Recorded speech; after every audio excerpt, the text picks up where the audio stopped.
South India shopping mall the wedding మంత్ర సరికొత్త wedding collection south India shopping mall.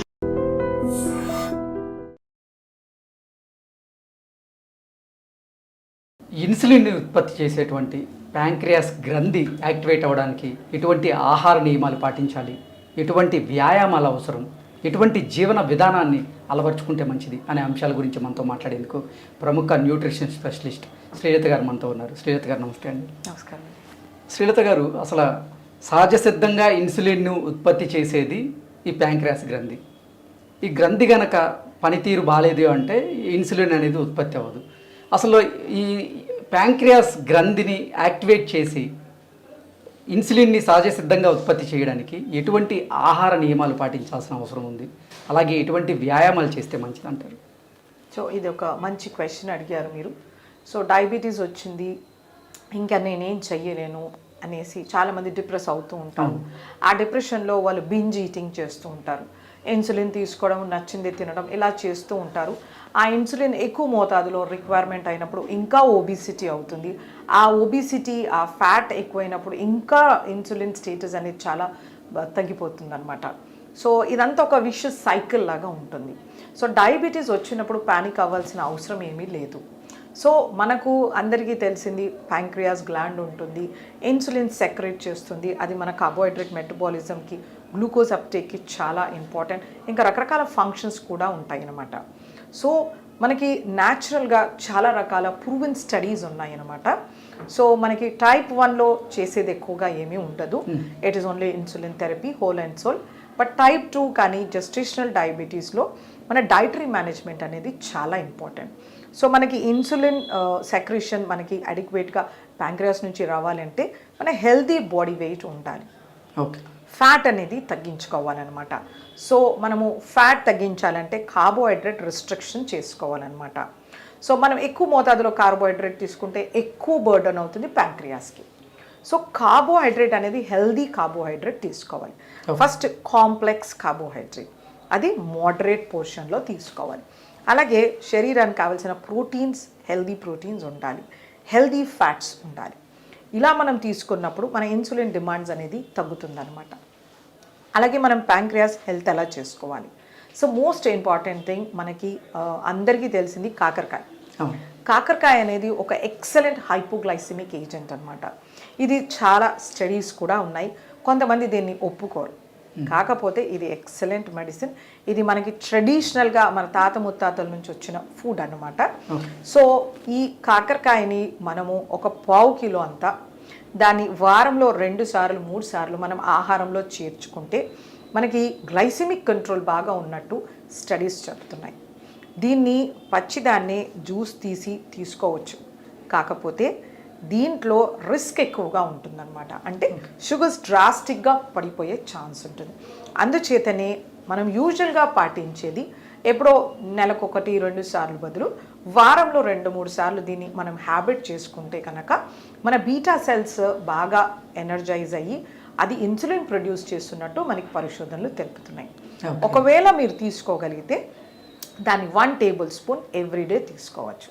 But ఒక dietitian గైడెన్స్లో మీకు ఒక మంచి స్టిపులేటెడ్ ఫార్మాట్ డైట్ ఇచ్చినప్పుడు అది ఫాలో చేస్తూ తీసుకోవాలి.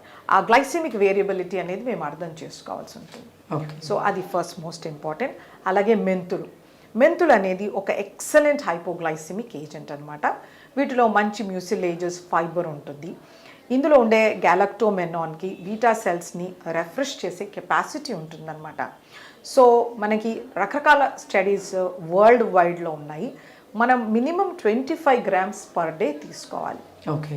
అంటే 25 grams is a huge amount. 5 చెంచాలు అలా మనం నానబెట్టి దాన్ని జర్మినేట్ చేసి కానీ దాన్ని పొడి చేసి తీసుకోవడం కానీ ఒక రోజు మొత్తంలో 25 grams తీసుకుంటే మనకి డయాబెటీస్ రిమిషన్లో ఉంటున్నట్టు పరిశోధనలు తెలుపుతున్నాయి. ఓకే.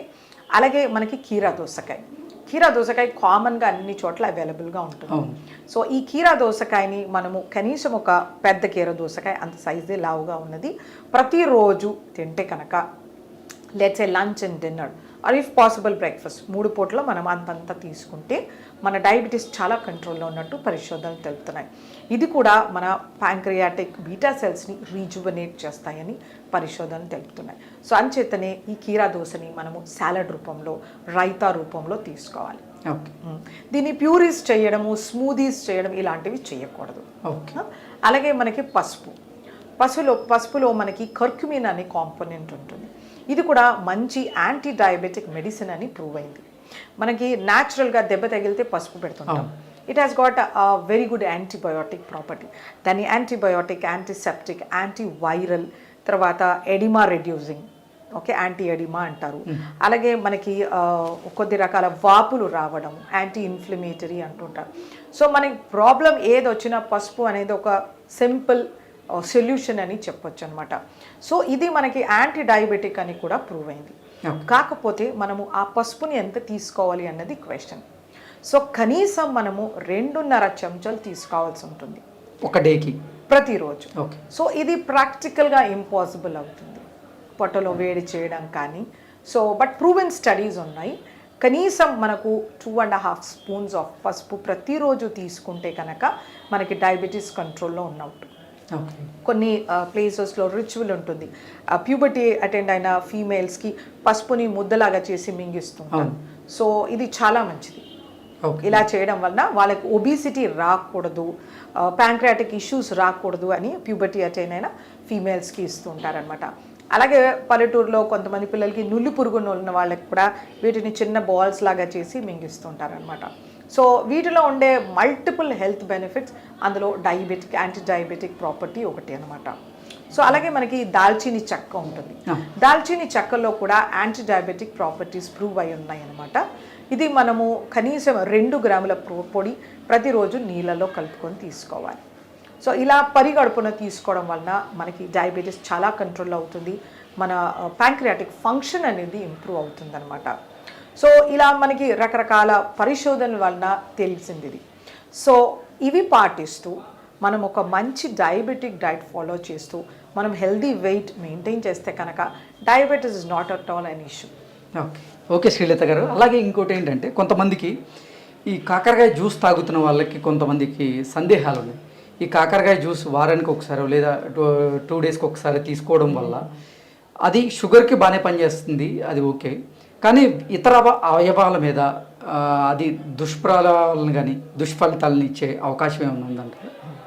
సో మనకి ఒక ఆయుర్వేదిక్ ఎక్స్పర్ట్ చెప్తారు మనము ఏది ఎంత మోతాదులో తీసుకోవాలి. బికాస్ కాకరకాయ అనేది ఒక మెడిసినల్ ప్రాపర్టీ, ఆయుర్వేదంలో చాలా పెద్ద మెడిసిన్ అది. సో అందుచేతనే కొన్ని స్టడీస్ ఏం చెప్తున్నాయంటే 15 ml తీసుకోవచ్చు అని.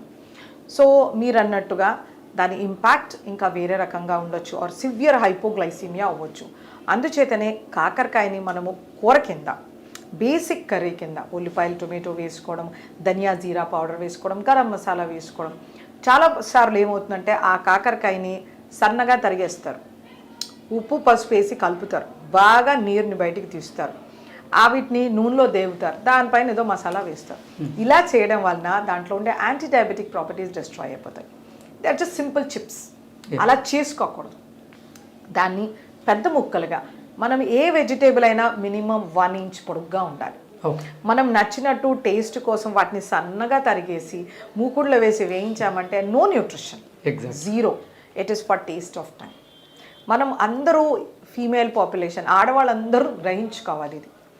చాలాసార్లు వాళ్ళు రాత్రి వాటిని పెరుగులో నానేస్తారు, దాన్ని గట్టిగా పిండేస్తారు, వాటిని వేయిస్తారు, కూర చేస్తుంటారు. ఇలా చేస్తే మనకి మెడిసినల్ ప్రాపర్టీస్ లేవు. కాకరకాయని ఎడ్జ్ టు ఎడ్జ్ ట్రిమ్ చేసి వాటిని పైన ఉన్న తొన కూడా తీయాల్సిన అవసరం లేదు, అది మనం డైజెస్ట్ చేసుకోగలుగుతాం. వాటిని నీట్గా క్లీన్ చేసేస్తారు, స్క్రేప్ చేసేసి దాని లోపల ఉన్న సీడ్స్ అన్నీ తీసేస్తారు. ఆ సీడ్స్లో మంచి యాంటీ డయాబెటిక్ ప్రాపర్టీస్ ఉంటాయి. సో దాని పీల్తో సహా, సీడ్స్తో సహా మినిమం 1 ఇంచ్ సైజులో దాన్ని చాప్ చేసి దాన్ని కొద్ది వాటర్లో బాయిల్ చేసి సాటే చేసుకోవచ్చు. ఉల్లిపాయ టొమాటో కర్రీలో వేసుకోవచ్చు. మనం ఏదైనా రెసిపీ చేసుకోవచ్చు. బట్ ఎక్కువ high heat, dry heat, oil fry ఇలాంటివి చేయకూడదు. అలా చేసినప్పుడు మన డయాబెటిక్ ప్రాపర్టీస్ ఉండవండి, ఓన్లీ టేస్ట్ ఉంటుంది. సో ఇది ప్రతి ఒక్క ఆడవాళ్ళు గ్రహించుకోవాల్సింది. ఎందుకంటే వాళ్ళు చేసే ఫుడ్ అది మెడిసిన్ అవుతుంది. అది మన ఇండియన్ ఆయుర్వేదాలో మన వంటశాల అనేది it is equal to a pharmacy, వైద్యశాల. పాకశాల అంటే వైద్యశాల, కానీ ఆడవాళ్ళు దాన్ని పాయిజన్ లాగా చేసేస్తున్నారు. సో అలా చెయ్యకూడదు. It is my sincere request for all the ladies. Okay, అంటే వేరే అవయవాల మీద దుష్ప్రభావం చూపించే అవకాశం అయితే లేదంటారు? లేదు, బట్ మైల్డ్ సైడ్ ఎఫెక్ట్స్ అయితే ఉంటాయి. ఓకే, నాసియా రావడం కానీ, పొట్టలో తిప్పినట్టు అవ్వడం కానీ, అంతేగాని ఏ అవయవాలు డ్యామేజ్ డ్యామేజ్ అయితే అవ్వదు. ఎందుకంటే it is a medicine. Yes, it is a medicine. మనము దాన్ని రాగా తీసుకున్నప్పుడు కొంచెం సైడ్ ఎఫెక్ట్స్ ఉంటాయి. పొట్టలో మంట రావడం కానీ, ఇరిటేషన్ అలా ఉండొచ్చు. తప్పితే it is never a poison, it is a healthy vegetable. Okay okay Srilatha గారు, ధన్యవాదాలు. నమస్కారం. Sir, one life lesson what medicine has taught you. Whatever you can do without expecting.